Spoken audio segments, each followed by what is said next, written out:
নাম শ্ৰী আনন্দ চন্দ্ৰ কৰ্মকাৰ। মই ইয়াত যুটীয়া কৃষি সঞ্চালক হিচাপে কাম কৰি আছোঁ।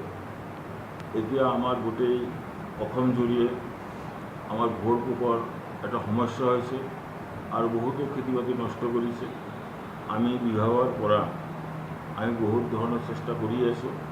মই নিজেও কেইবাখনো জিলা মই গৈছোঁ, যেনেকুৱা ধৰক ধুবুৰী গৈছোঁ, কোকৰাঝাৰ গৈছোঁ, নলবাৰী গৈছোঁ, টিহু গৈছোঁ, এনেকৈ বিলাসীপাৰাও মই পথাৰৰ মাজত নামি গ'লোঁ, দেখিছোঁ।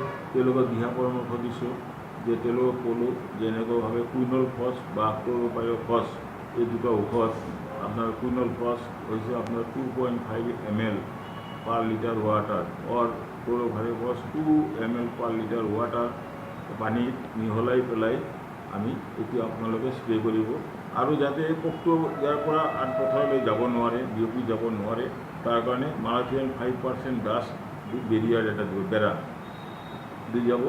দিয়াৰ পিছত আৰু এটা পৰামৰ্শ তেওঁলোকক দিছোঁ, যেতিয়া পোকটো দমন হ'ব, এতিয়া যিটো খাই পেলাইছে সেইটো কাৰণে আকৌ ৰিকভাৰী কৰাৰ কাৰণে যাতে পুনৰাই তেওঁলোকৰ জীৱন আকৌ আগলৈ নৰ্মেল স্বাভাৱিক অৱস্থালৈ আহি যায়, তাৰ কাৰণে কৈছোঁ যে বিঘা প্ৰতি 4 কেজিকৈ ইউৰিয়া আৰু 3 কেজিকৈ পটাছ টপ বেচিন কৰি মাটিটো নৰম কৰি দিলে আপুনি চাব 7 দিনৰ পৰা 10 দিনৰ ভিতৰত আপোনাৰ পথাৰখন আপুনি বুজি নাপাব যে ইয়াত পোকে আক্ৰমণ কৰিছিলে।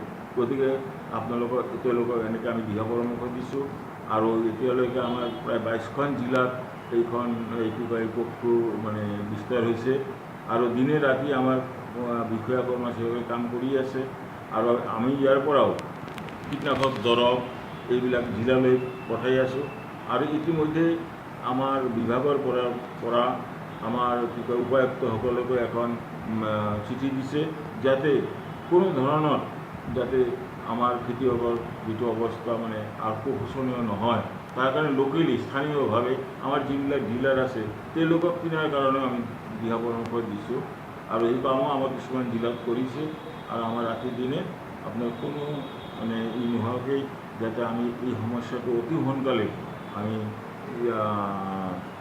ইয়াৰ কাৰণে যাতে সোনকালে এইটো আমাৰ হয় আৰু ভাললৈ আহে আৰু খেতিয়কৰ যাতে যিটো হৈছে আমি অনুভৱ কৰিছোঁ সেইটো যাতে আঁতৰি যায়, তাৰ কাৰণে আমি যথেষ্ট চেষ্টা কৰি আছোঁ। আমাৰ ফালৰ পৰা কোনো ধৰণৰ আমি গাফিলতি কৰা নাই। কিন্তু এটা কথা যে এই পোকটো 1967 এবাৰ ওলাইছিলে, গতিকে তাৰ বিষয়েতো আমি হোৱা নাই। কিন্তু কথা হৈছে প্ৰতি বছৰে হয়, কিন্তু এই বছৰ যিটো ব্যাপক হাৰত হৈছে এইটো আমি কোনো ভবা নাই, এটা মহামাৰী ধাৰণ কৰি দিছে। সেইকাৰণে আমাৰ এইবিলাক অকণমান ব্যৱস্থাপনা লোৱাৰ কাৰণে অলপ সময় লৈছে যদিও হয়তো আশা কৰিছোঁ আৰু সোনকালে এইটো নিয়ম হ'ব বুলি মই ভাবোঁ। Thank you, sir. Thank you.